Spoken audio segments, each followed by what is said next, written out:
Muy buenas tardes, tengan todos ustedes bienvenidos a Memorial del 2024, nuevamente juntos como habíamos prometido el día de ayer, y hoy vamos a abordar un poco de literatura que, contrario a lo que uno podría esperar, porque aquí se supone que el creyente soy yo y el ateo o agnóstico eres tú, eh, vamos a abordar un libro muy interesante escrito más o menos en la Edad Media que se llama El Kybalión.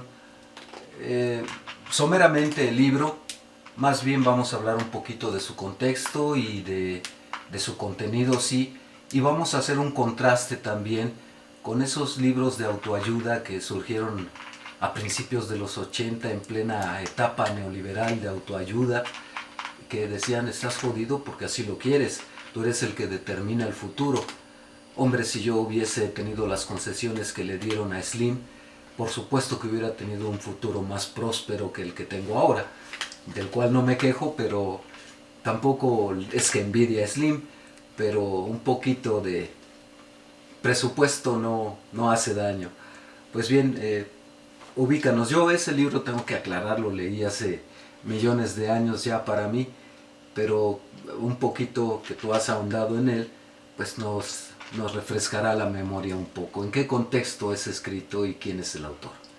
Pues el autor es Hermes Trismegisto, pero hay mucha leyenda alrededor de él, dado que se supone, dado el mito, que Hermes vivió en la época, digamos, de Moisés. Desde Moisés más o menos vivió Hermes, y después con otro nombre se le conocía en Egipto con el nombre de Tot, que era como de la ciudad, y después pasó a ser Hermes, y tenían como que la deidad del Hermes de Egipto más la deidad de Hermes de Grecia, y pues ahí como que se mezclaron y como que es el mismo dios y más o menos así. Ya es en cosas del mito, y que fue sepultado tipo faraón, y cuando encontraron su tumba se encontraron como que la tumba tenía como que ahí el texto, la famosa piedra de esmeralda, ahí venía escrito. Y ya el que lo encontró, que era un árabe, lo tradujo, y de ahí salió el Kybalión. Ya digamos, fuera del mito, pues ya se encontró una tumba, se encontró esto, y fue traducido, y en la Edad Media es cuando se conoce como la estructura del Kybalión, con sus principios y todo. Sobre todo fue retomado porque, dada la cuestión de la cristiandad en Europa, pues Hermes Trismegisto es dentro del Kybalión, uno de sus primeros fundamentos es que Dios crea al hombre para reconocerse a sí mismo. Interesantísimo.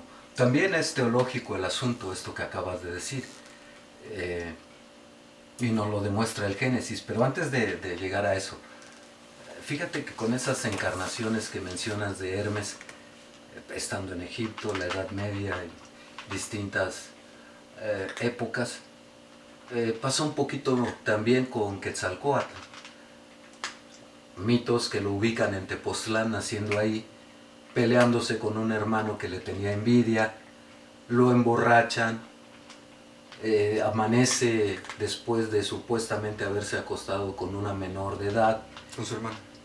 Bueno, Y hermana, pues en todo caso, era menor de edad y hermana. peor tantito, ¿no? Y él sale a las calles todavía ebrio a la mañana siguiente, y en la plaza donde están todos los mercaderes, todo mundo le hace burla porque pues la imagen de Quetzalcóatl era precisamente la de un dios hecho hombre, la de un ser divino, todo bondad, todo pureza, todo perfección, y sin embargo el pecado que acaba de cometer. Y él reconoce que es su hermano quien le ha puesto la trampa, se marcha de Tepoztlán y se marcha incluso del continente, dice que se irá al mar, a otras tierras que también le pertenecen, y que cuando él vuelva va a conquistar, a reconquistar todos los pueblos de México, y otra vez tendrán que rendirle adoración. De ahí el mito de que se le confunde a Hernán Cortés con el regreso de Quetzalcóatl. Pero me pareció bastante oportuno citar este ejemplo porque ese mismo Quetzalcóatl lo vemos también en Teotihuacán, hay un templo dedicado a Quetzalcóatl, en la serpiente emplumada en Teotihuacán, y qué decir en los mayas Que lo con... conocen como Kukulcán. Así es. Entonces, una misma deidad en distintas culturas, uno puede presuponer naturalmente que pues es uno solo, que la mezcla de costumbres y tradiciones entre esos pueblos motiva que, siendo el mismo, lo bauticen con otro nombre y lo ubiquen en distintos lugares. Puede ser la mezcla simplemente de la imagen que se forjaron de él, pero en fin. Y esto que decías de la creación, en torno a que plantea uno de los principales postulados del Kybalión, que Dios crea al hombre para reconocerse en sí mismo. Es un principio un tanto cuanto teológico y que aparece reflejado en la Biblia en el Génesis, cuando y que después dice... la cristiandad lo abandona.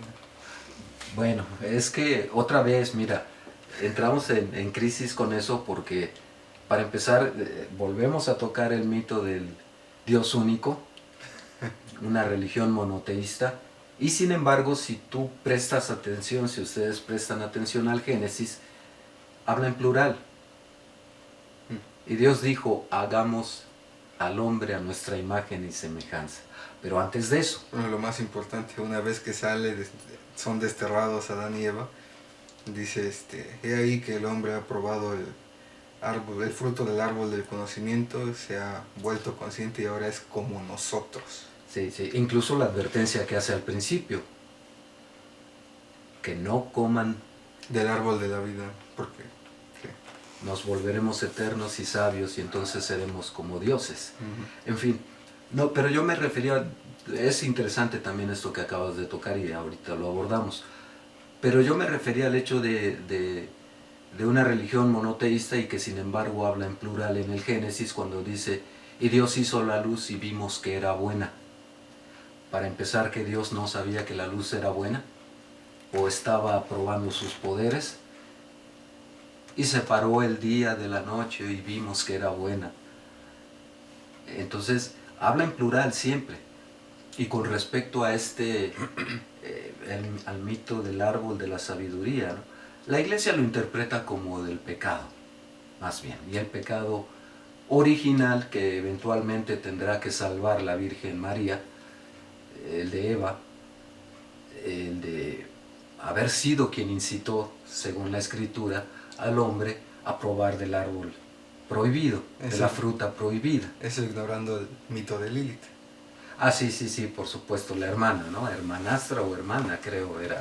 No, se supone que era un poco, por eso decíamos antes, el mito de la creación contemplado detrás del banquete de Platón, en el mito que él cuenta, donde los hombres eran uno, ¿no?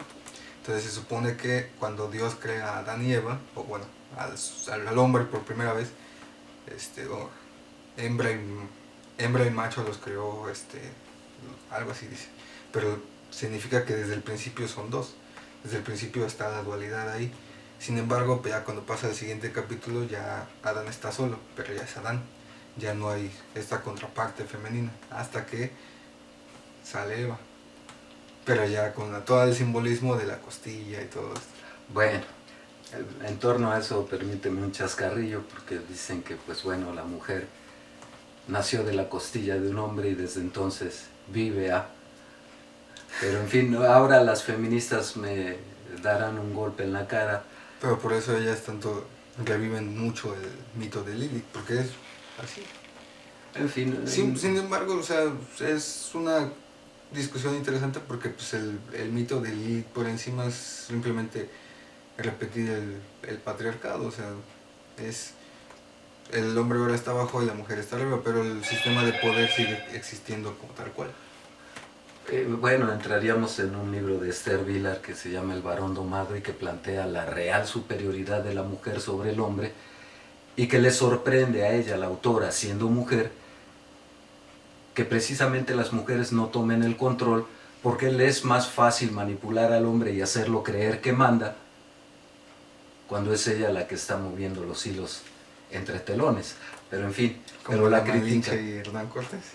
pues sí, Era Malinche la que se entendía con los grandes señores y Cortés siempre pensó que fue el de hizo, que él conquistó, que él conquistó, que él hablaba, que él decía qué hacer y que todo lo que él decía se lo traducían literal a los otros, y y no se es hacía cierto. lo que él quería y no más porque Pues es que entonces políticamente tendremos que decir, yo siempre lo he reconocido así, eh, el hecho de que la Malinche tenía una mentalidad política muy avanzada para su época, y el contexto en el que le tocó vivir, creo que la forjó de ese talante, de esa manera, porque no tuvo una vida fácil a pesar de venir de una clase social dentro de los aztecas acomodada, y sin embargo termina siendo dada por esclava a Cortés y sus hombres.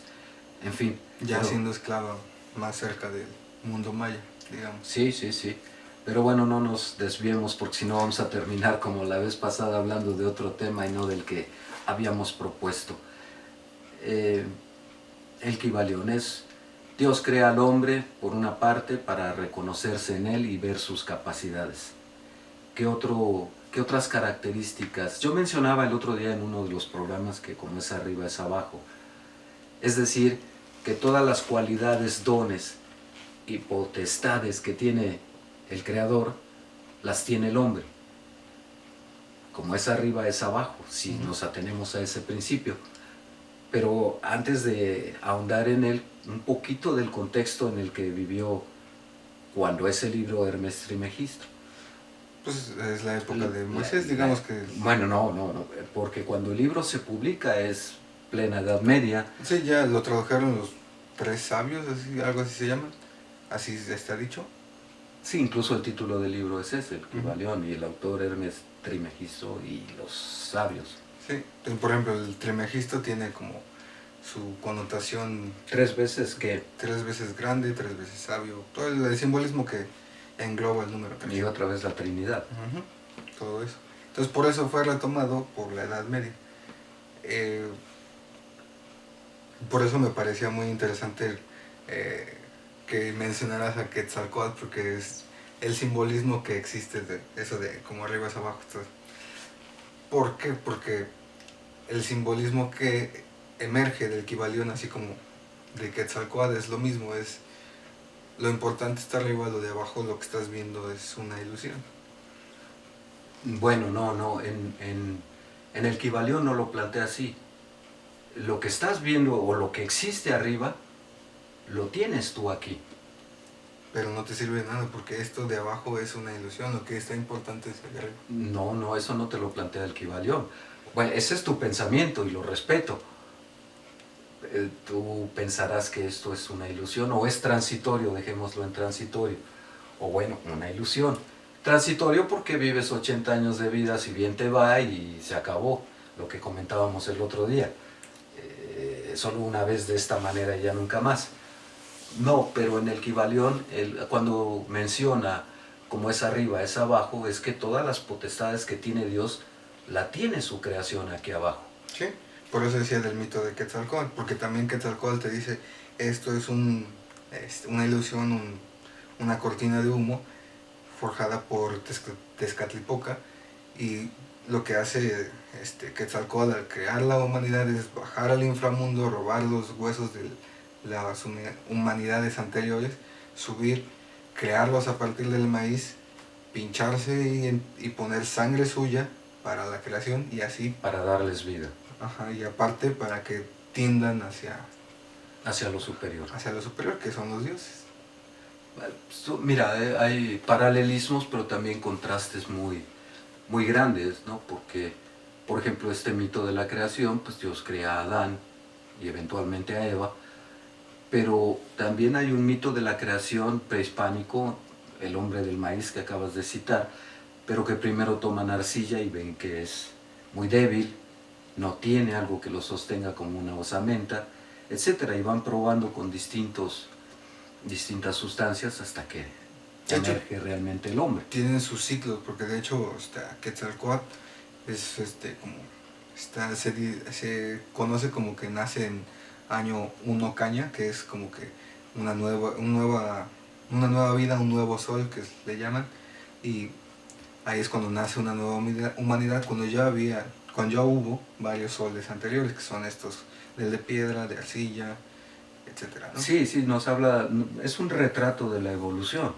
Sí, y ya con los mexicas ya dentro de la cosmovisión, ya metiéndolos, que ellos mismos se incrustaron, se desconoce quién es el dios anterior, pero se supone que todo basado igual que el Kybalión en los 4 puntos cardinales. Tezcatlipoca está arriba o hacia el norte, porque hacia allá está la entrada al Mictlán, y es como que la entrada más... Y de allá provienen además. Las sombras y las sensibles de la cortina de humo. Quetzalcóatl es el Tezcatlipoca del este, porque de ahí sale el sol, que es a donde eventualmente se va, cuando se inmola.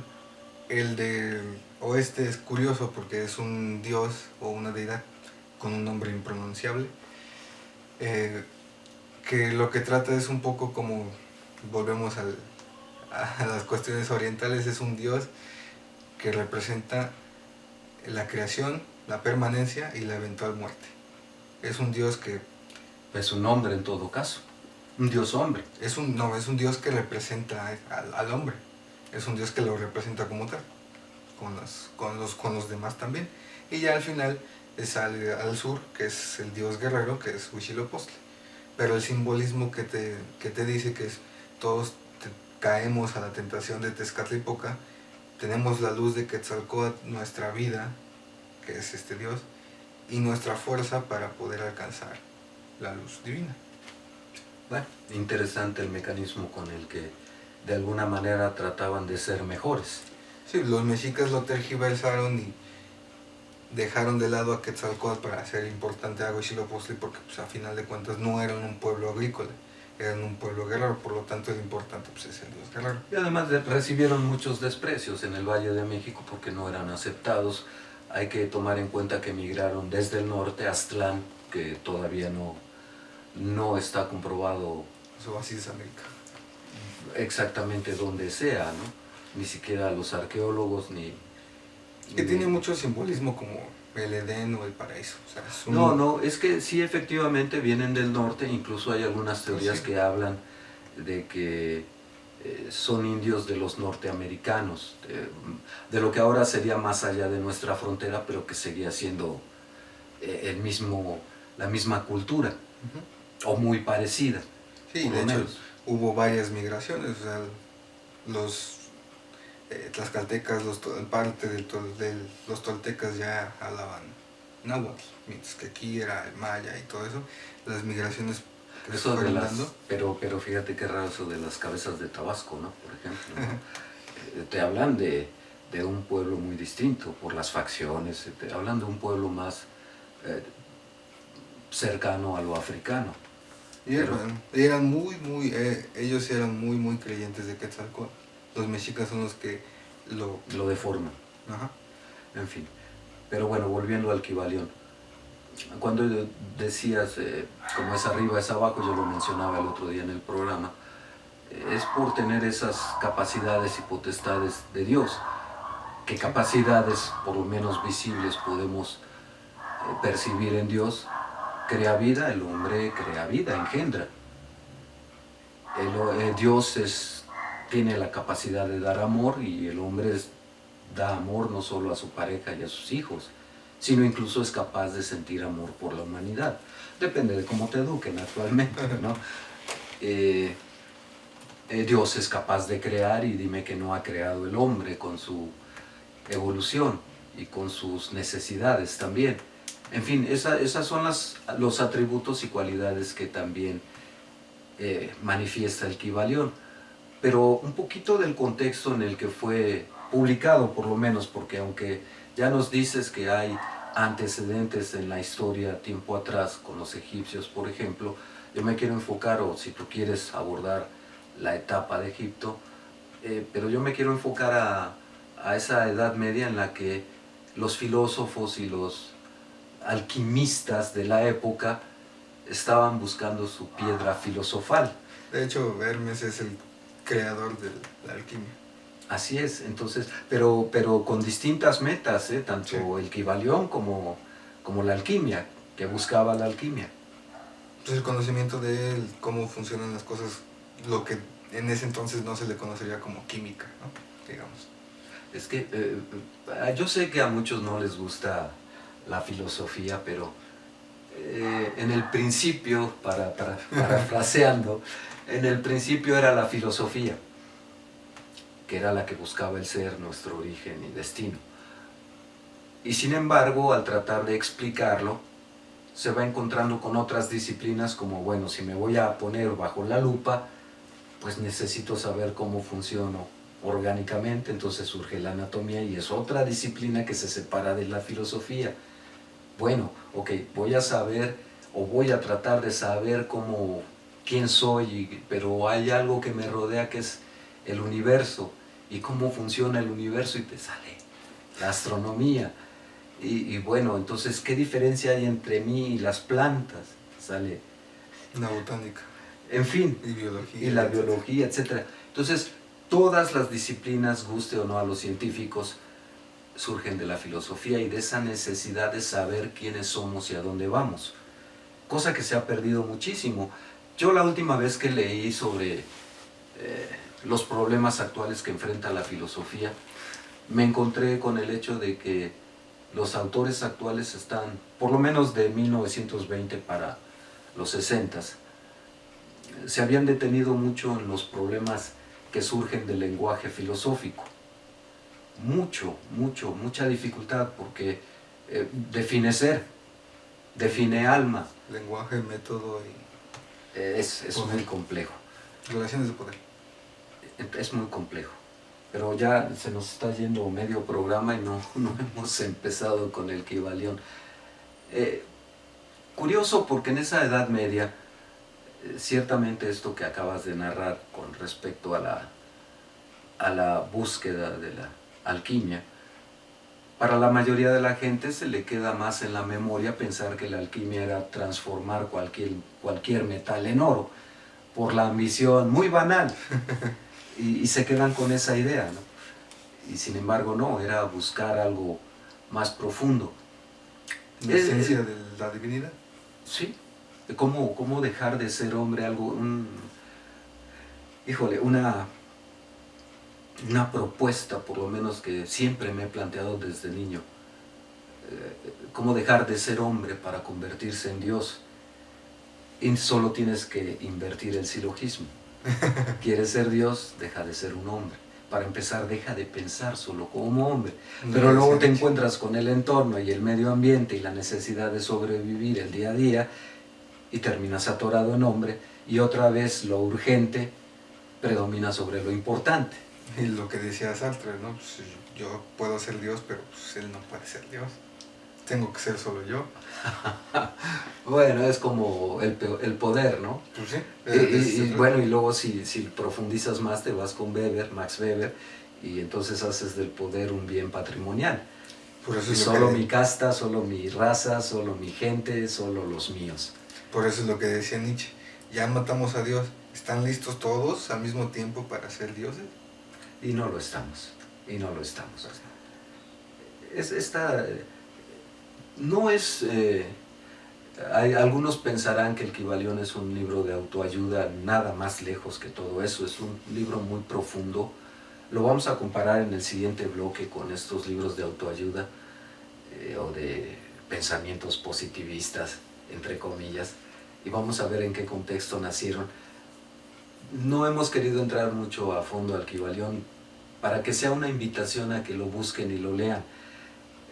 Pero es un libro muy místico, es un libro muy profundo, es un manual de vida, de espiritualidad, de vida, por ejemplo, porque cómo debemos conducirnos con nosotros mismos, buscando el equilibrio en nuestro crecimiento físico, del conocimiento y espiritual. Si no hay equilibrio en eso, rompemos con todo. Si no somos capaces de amarnos, amar el templo que tenemos, que es nuestro cuerpo, difícilmente vamos a ser capaces de respetar y amar a otras personas y entenderlas como seres individuales, únicos y distintos, que también viven esa maravillosa aventura de solo una vez, de esta manera y ya nunca más, y que como decías la ocasión anterior, nadie te pasa factura, y si te la van a pasar, pues entonces, pues ya cuando te la pasen verás con qué pagas la cuenta, ¿no?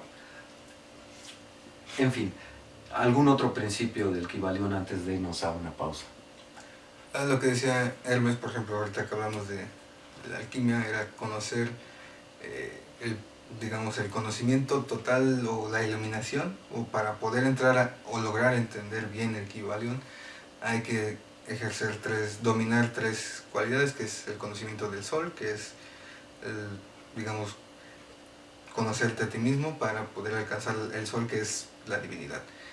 La luna, que es la alquimia, la primera de la alquimia para poder alcanzar la divinidad. La del sur, que es la luna, que es la astrología, para poder tan desprestigiada últimamente, y que es el preámbulo de la astronomía. Y luego el conocimiento de las estrellas, también para un poco de lo mismo. En fin.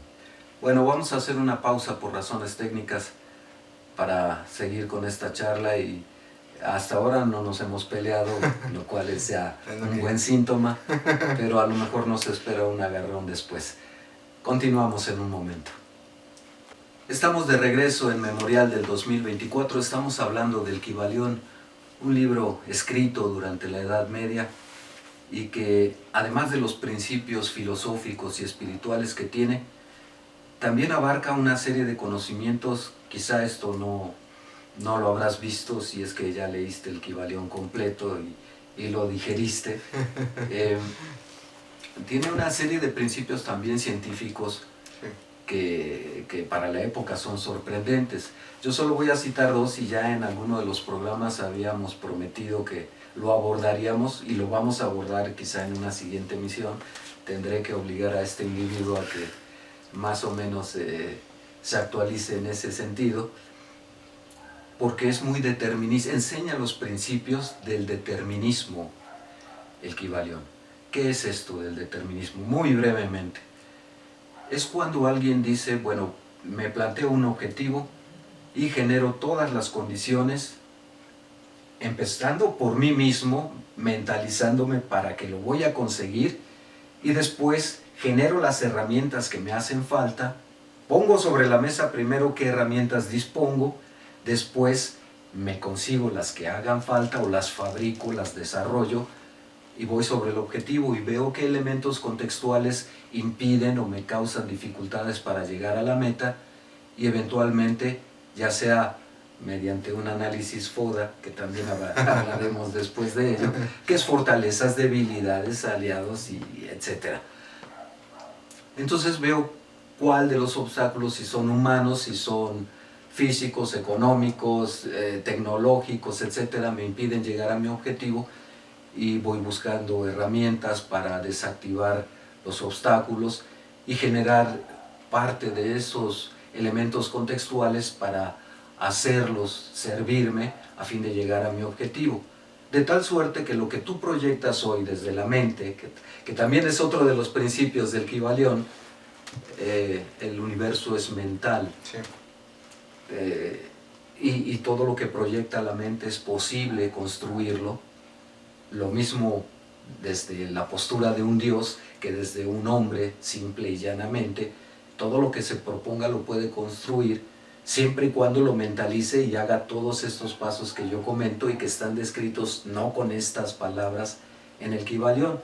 Entonces ese determinismo te permite primero mentalizar qué objetivo tienes y para qué, aunque muchas veces, sobre todo a últimas fechas y cuando lo pones en manos del ejército, pues ya solo hay un objetivo, dominar al otro y apropiarse de su riqueza.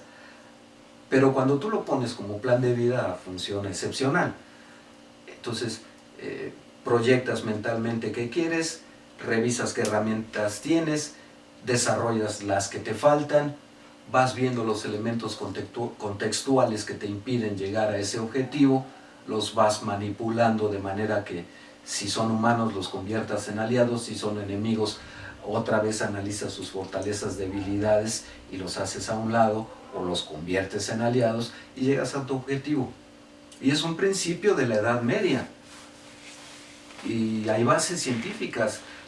El determinismo lo utilizan los gobiernos, lo utiliza Estados Unidos muy frecuentemente cuando hace prospectiva, de lo que también nos falta hablar y unirlo a todo esto. Cuando haces prospectiva planeas a 50, 100 años, cosa que hace o hacía medianamente bien Estados Unidos, y si es necesario una guerra acá la hacemos para apropiarnos de estos bienes o riquezas, y nos generamos un entorno propicio, ¿no? Mandamos derribar las Torres Gemelas para buscarnos un enemigo, y en todo caso lo que realmente perseguíamos era entrar a ese país y quedarnos o desestabilizarlo, y al desestabilizar a eso jugamos billar, carambola, y tumbamos la estabilidad del resto de las naciones del Medio Oriente y hasta de Europa, porque dependen de su petróleo, etc. En fin, es un juego muy interesante, porque además cuando lo planteas técnicamente, te plantea una serie de ecuaciones matemáticas y una serie de ramas de árboles, variable A, B, C, y además le salen hojitas por acá, que son todos los elementos que tienes que considerar para que algo funcione y salga bien. Todo eso, y me gustaría tu opinión al respecto, todo eso viene en el Kybalión. A mí me sorprendió mucho cuando lo leí la primera vez. Era un adolescente cuando lo leí, pero ya cuando más adelante lo lees prospectiva, y lees determinismo, y lees cuál es la postura del sujeto frente a todo eso, hay 3 variables y actitudes que puede tomar un individuo: la pasiva,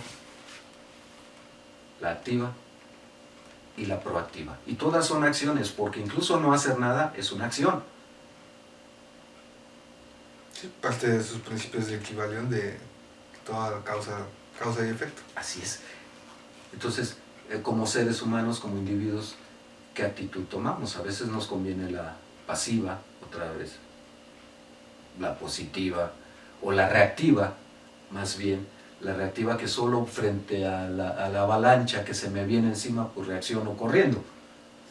Y la proactiva, que previene todo eso y sabe qué hacer, porque cuando es proactivo el individuo, desarrolla la prospectiva y desarrolla el determinismo. Entonces, bueno, ya sé que se va a caer esa enorme roca y me puede aplastar, entonces voy fabricando todos los elementos para que cuando eso ocurra yo ya esté en otro lado y a mí ni me pasó por encima. A menos que te llames Sísifo. A menos que, ¿qué? Que te llames Sísifo. Sí, bueno, el mito, ¿no? De que cada noche hay que subir la roca y al día siguiente también. En fin, bueno, pero sígueme dando tus impresiones del Kybalión antes de pasar a la siguiente parte que aborda estos libros. Todo esto que les acabo de contar es justamente para diferenciar de los libros de autoestima que proliferaron en los 80s, pero dame algunas conclusiones del Kybalión, o lo que tú quieras aportar al respecto, o sus semejanzas con la cultura prehispánica, si quieres abordarlo. Digamos que eso ya es lo que hemos estado platicando hasta ahora, y digamos, para llevarlo ya al punto de esto de autoayuda, todo esto viene desde la Revolución Francesa. ¿Por qué? Porque mientras en la Edad Media se le da reconocimiento a Platón, a Aristóteles, con San Agustín y Santo Tomás, se le da a Hermes a través de otros, y toda esta cultura helénica que es abrazada por la cristiandad en sus textos, y que se escribe y se analiza a través de ellos, a la vez como también los propios judíos discutiendo con los clérigos católicos o cristianos, se expande este nivel de conocimiento acerca de esto, y tiene sus semejanzas con las culturas orientales, con el mazdeísmo, con el budismo, con el hinduismo, así con lo del Kybalión, y en general con la enseñanza de Hermes. Pues todos tienen mucho que ver, ¿no? O sea, tienen mucho en común. Mucho en común, no solo esta idea mística y religiosa, sino como una expresión de vida, ¿no? De construcción, que es lo que acabas de exponer. Pero ya llega la Revolución Francesa y es recordar que todo eso es Si lo quieres creer, pues allá en tu casa y tú solo. Porque ya aquí en el mundo de veras, Es que es de veras, ¿eh? por eso... Siempre y cuando no le apliques estos principios, entonces tienes que tomar una actitud reactiva al mundo de veras. Pero lo que decían los revolucionarios o los ideales de la ilustración era, pues es que eso no sirve para nada. O sea, Como la filosofía. También, la filosofía no sirve, decían los ilustrados. Así que bueno que lo aclaraste porque ya te iba a atacar diciendo, entonces, ¿por qué estudiaste filosofía, no? Si no sirve para nada. No, eso decían los Que ilustrados. después te lo voy a preguntar y con eso cerramos. Después. Como diría Aristóteles, pues no sirve para nada. No, yo dije otra pregunta y te la dejo al final para que... En fin, entonces tiene todas estas semejanzas, llega la Revolución Francesa, llega la Ilustración ya a partir del Renacimiento, y entonces, como decía Nietzsche, sacas a Dios de la ecuación y pones al hombre en el centro, y entonces pues, todas estas posturas religiosas, místicas, y espirituales, y lo que se le quiera llamar, o como entenderlas, pues quedan excluidas por una idea de racionalidad, lógica. Que no hacen daño. No hacen daño, Pero tampoco lo son todo. Pero ellos quieren que sea todo. Este síndrome cientificista que solamente la ciencia puede darte respuestas claras. O sea, y si no entiendes a Dios, si quieres buscar a Dios bajo el microscopio, como no lo puedes poner ahí, como no está ahí, como nunca va a estar ahí, no existe.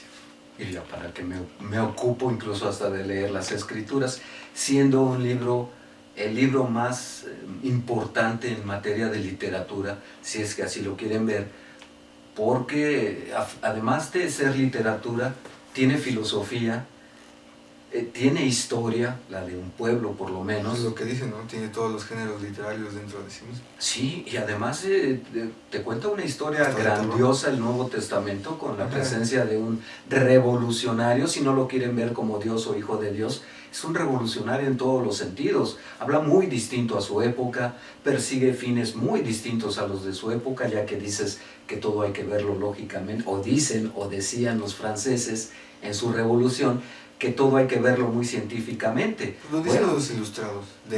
Empezó con los franceses, pero los alemanes fueron grandes continuadores. Kant es uno de ellos.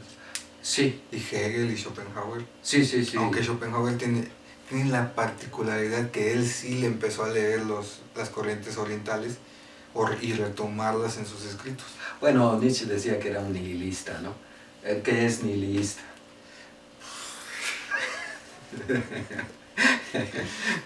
Breve. ¿Renuncias? Sí. ¿Por qué? Pues renuncia a todo porque realmente nada importa.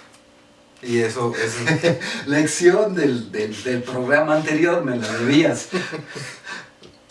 Y parafraseando a Nietzsche, te pesqué nihilista. No, pero soy kantiano. No. Bueno, yo por eso soy kafkiano. En fin, no, bueno, aparte del chascarrillo, quienes conozcan de esto van a entender por qué.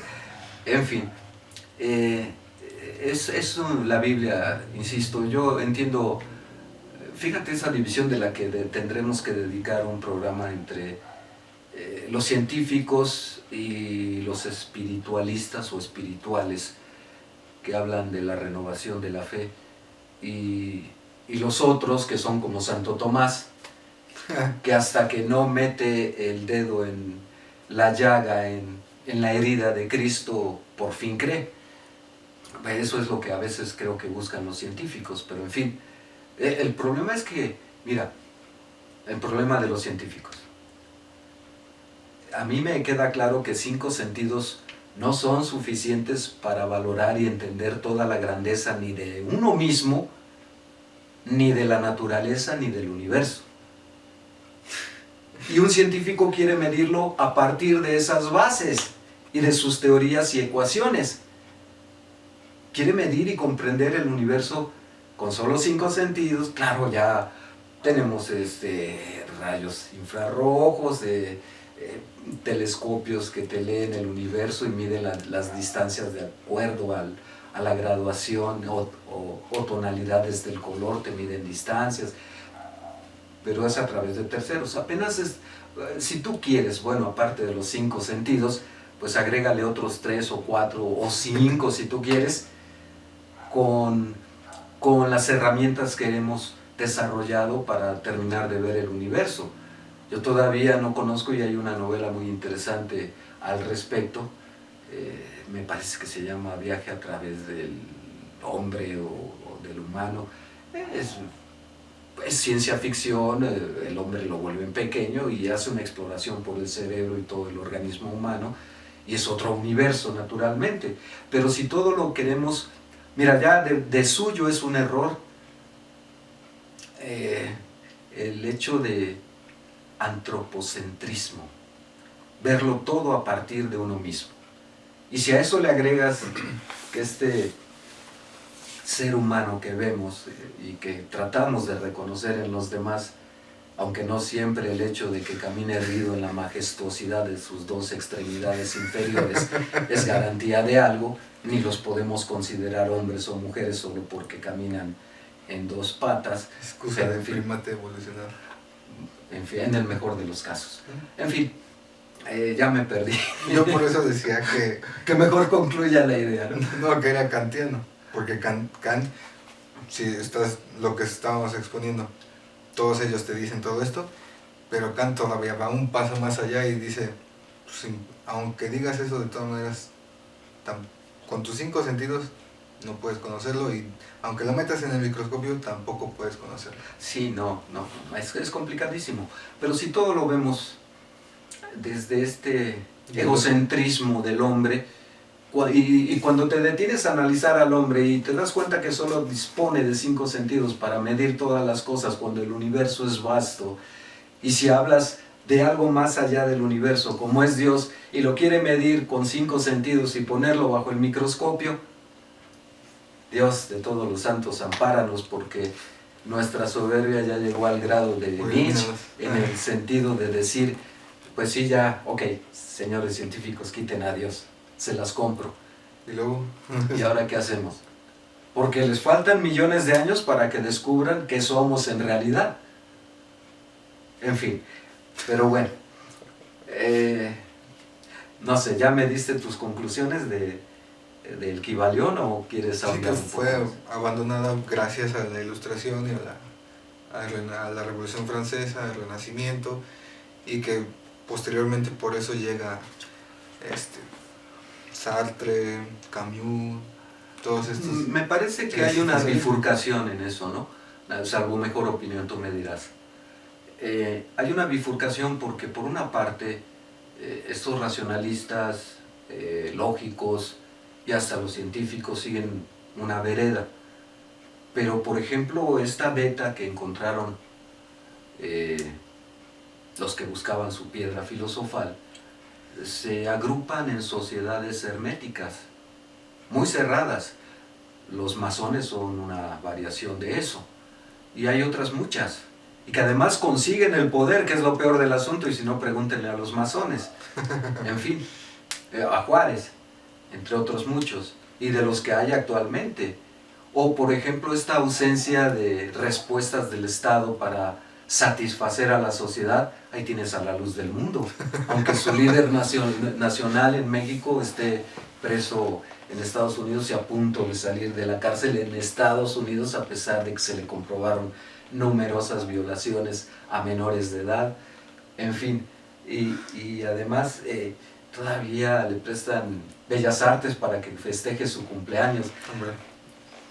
Yo entiendo que, por ejemplo, los científicos y mucha gente que se vuelve agnóstica prefiere no creer en ninguna religión, pero una cosa es que yo vea el camino empedrado y no el destino a donde voy. Ah, porque el camino está empedrado, eso no sirve. El destino a donde voy no sirve, porque el camino está empedrado. Me lo pone en planito y entonces empezaré a vislumbrar si no hay una roca que me lo obstaculice. Pero bueno, es divertidísimo. Yo cerraría en esta siguiente etapa antes de que se nos acabe el programa, porque... Diría que para empezar, o sea, antes de cerrar, Porque evidentemente se hace una bifurcación y nace la civilización occidental y se queda como que más pequeña como la oriental, que engloba también parte de lo que alguna y el vez... hermetismo de algunos sabios, ¿no? Lo que alguna vez fue... O sectas. Sí, lo que alguna vez fue todo este misticismo que tenía el cristianismo, que tenía el judaísmo y que tenía el islam, todo eso lo recoge y se queda como oriental, mientras que el mundo occidental se queda con la idea de, si no lo puedo conocer, pues no existe, ¿no? Que es lo que veníamos diciendo, que es a lo que se llega a la conclusión, que es un poco conformando con esto, con el Kybalión, que pasa a ser, digamos, una filosofía oriental, que es lo que te dicen los racionales occidentales. Yo no puedo conocer a Dios, no puedo comprobarlo científicamente ni comprobar nada en el mundo científicamente, por lo tanto el mundo no existe. ¿Qué te dicen los orientales? Lo mismo. Pero, los budistas. ¿Sí? Pero ¿qué te dicen ellos? Ellos no te dicen... No, pues yo ya llegué, ya para qué busco, ¿no? O se reduce a Mafalda, ¿no? El oso no estudia para ser oso, ya soy. Por una parte, pero por otra es, o sea, el mundo no existe, sí, el mundo no existe. Lo único que existe es Dios, porque los que te dice Occidente es, nada existe, pues no, nada importa, no es relevante nada, de hecho lo que... Eso es lo espiritual. Ajá. Pero si tú te vas con los liberales como Adam Smith y todos ellos, el mercado, la propiedad privada existe, la productividad, y si te vas al lado de los científicos tampoco pueden comprobar su existencia, pero igual que los otros, que los orientales, sí, la física cuántica, que los orientales tampoco se toman la molestia ni siquiera de pensarlo, pues es perder el tiempo. En fin, es un tema vastísimo. Fíjate que, por ejemplo, durante la universidad me peleaba con gente que estudiaba. Yo entonces tenía una pareja que estudiaba medicina, le llamaba el FBI. Le llamaba así porque siempre tenía la cualidad de saber dónde estaba, con quién estaba, qué decía, y hasta lo que no hacía también lo sabía. Era algo celosa, por lo que habrán percibido. Entonces, pero ella tenía esa cultura y curiosamente yo no sé por qué siempre a lo largo de mi vida me he encontrado con gente que en eso contrasta mucho conmigo. No porque yo sea muy religioso ni nada que se le parezca, ya dije que todavía me faltan muchos pecados por cometer y gustoso de cometerlos. No, lo digo porque hay que abrirse a todas las posibilidades. Pero con toda esa gente que a lo largo de mi existencia me he encontrado, que es muy cientificista o muy racional también, pues te dicen que ¿por qué no puedes meter a Dios bajo el alma, bajo el microscopio? Pues, y si no lo puedes comprobar, pues ¿qué sentido tiene que estés perdiendo el tiempo? Entonces yo siempre les decía, particularmente al FBI, le decía, bueno, no puedes ver a los chinos, y sin embargo existen, aunque no te guste. En fin. Era gringa, ¿no? No lo sé. Digo, y si quieres te llevo a la embajada, porque en ese entonces pues, estudiábamos en la UNAM, y vamos a la embajada de China para que te platiquen. Y deja que nos invadan los extraterrestres, y te muestro que también existen, aunque no lo creas. Pero en fin, pero ha sido divertido. Bueno, para mí lo era. Hay que ver en qué plano se ponía ella, ¿no? Casi terminábamos a diario, ¿no? Descalizaba. En fin.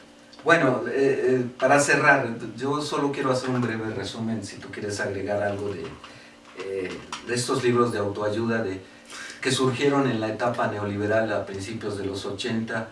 Es parte de la estructura nada más. Pues sí, es que te dicen, mira, el Estado, como ya no se va a hacer cargo de ti mismo, de ti, se va a desentender de todo y nada más va a regular justicia, y eso para los ricos. Pues chíngale más. Entonces, ahora, pues sí, exactamente. ¿Quieres tener un pantalón? Trabaja. ¿Quieres? Y no porque antes fuera distinto, pero hay cosas que el Estado tiene responsabilidad de hacer y que por eso pagamos impuestos y que por eso existe esto que tú mencionabas derivado de la Revolución Francesa, que se llama, y que sigue siendo teoría, que se aplica y no las aplican, que es teoría de la representatividad. confiamos la voluntad de la mayoría en unos cuantos para que nos representen y resulta que son la clase pudiente. In God we trust. En fin, entonces toda esta literatura de autoayuda y estás jodido porque quieres, mira, tú vales, yo alguna vez abordé un Uber e iba platicando con el conductor y me decía, no, es que yo sí creo en el neoliberalismo y la competencia y el libre mercado y todo eso. Digo, le propongo algo, vamos a asociarnos y ponemos una empresa de telecomunicaciones. Dice, no, pero pues ¿con qué dinero? Y que no sé qué. Pues Slim sí pudo. ¿Y sabe por qué? Porque Slim no tenía la fortuna que tiene hoy entonces, pero sí tenía a Carlos Salinas de Gortari. Y es más, puede ser que Carlos Salinas sea el dueño. Entonces, si usted me dice que cree en la libre competencia, entonces yo se la compro porque no somos de estrato económico distinto. Pero dígaselo a Carlos Salinas de Gortari o a Salinas Pliego o a los Televisos o a los dueños de Coppel, de la Coca-Cola. Vamos a competir, pero renuncia a todo lo que tienes y a ver de qué cuero salen más correas. Eso sí es libre mercado, eso sí es competencia y además que no te condonen impuestos y que no te suelten los permisos sin haber hecho el estudio de impacto ambiental, el compadrazgo, o si la Coca-Cola es sana o de qué diablos está hecha, porque es más fácil que encuentres la fórmula de la bomba atómica que de la Coca-Cola. Entonces yo a donde quiero llegar es que estos libros de autoayuda de tú lo vales, todo lo que hagas lo puedes hacer, pero no te da las herramientas de las que hablábamos hace un rato en el bloque anterior sobre, fue en este mismo de prospectiva, el análisis de coyuntura, el análisis FODA, el determinismo, de la planeación, etc. O lo peor, te lo da, pero te dicen, órale, échale ganas. En fin, sí, pero no te da el peso, ¿no? Además ya gastaste en comprar el libro que no te sirve para nada. Pues sí, por supuesto, tienes que comprarlo primero. Y tienen un gran éxito. Yo me sorprendo muchísimo porque lo mismo en los centros comerciales, cuando vas a comprar despensa, pues ya por vicio personal, pues te paras en el área de libros.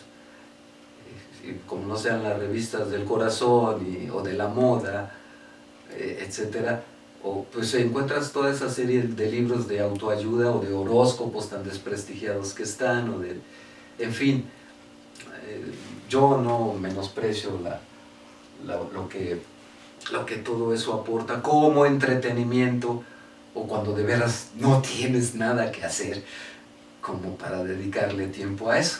Pero en fin, bueno, ya estamos cerrando, supongo que te vas a despedir con alguna canción, pero dame algunas conclusiones. Ya vimos esos principios un tanto cuanto espirituales y la realidad de los científicos y de los racionalistas y de los lógicos y de los que pues dicen, pues si eso no existe, ¿para qué me tomo la molestia?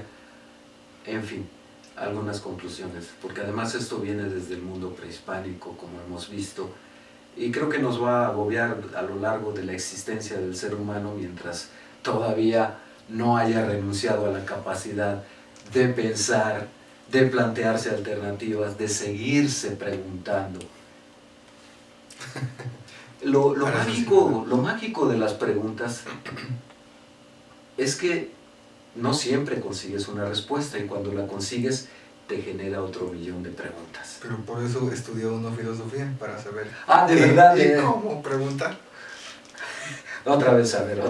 Para eso estudió uno filosofía, para saber qué y cómo preguntar correctamente. ¿Y a quién le vas a empezar a preguntar? Primero uno mismo, ya después.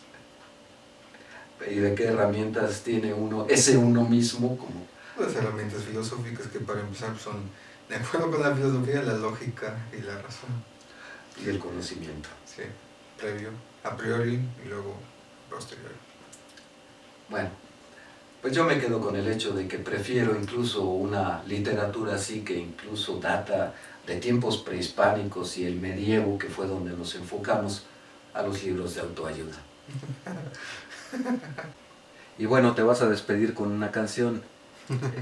No sé, no me imagino que vas a traernos el día de hoy, después de las barbaridades que hablamos. Algo más centrado y más tranquilo. No, también que íbamos otra vez. Acorde, Siempre lo echas a perder. Hombre. A ver, ¿quién es y qué es? De Rodrigo González. ¿Por qué? Bueno.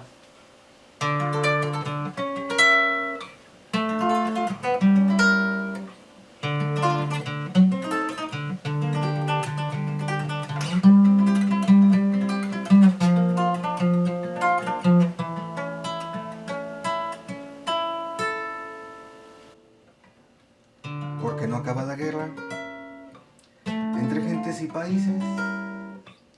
Porque han volteado sus ojos los hombres de las raíces.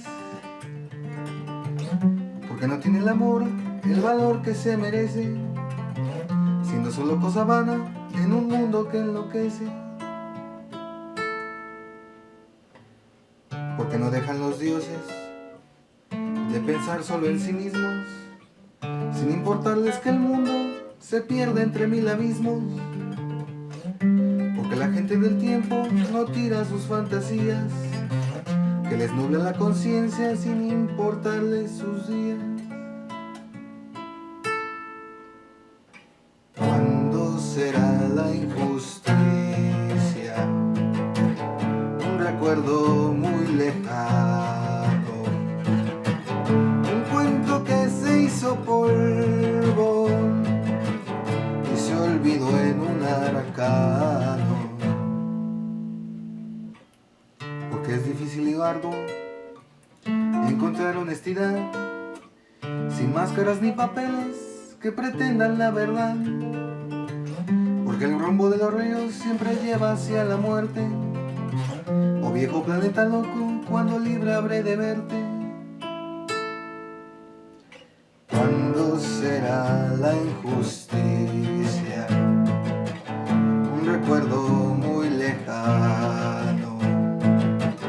Un cuento que se hizo polvo y se olvidó en un arcano. Porque no acaba la guerra entre gentes y países. Porque han volteado sus ojos los hombres de las raíces.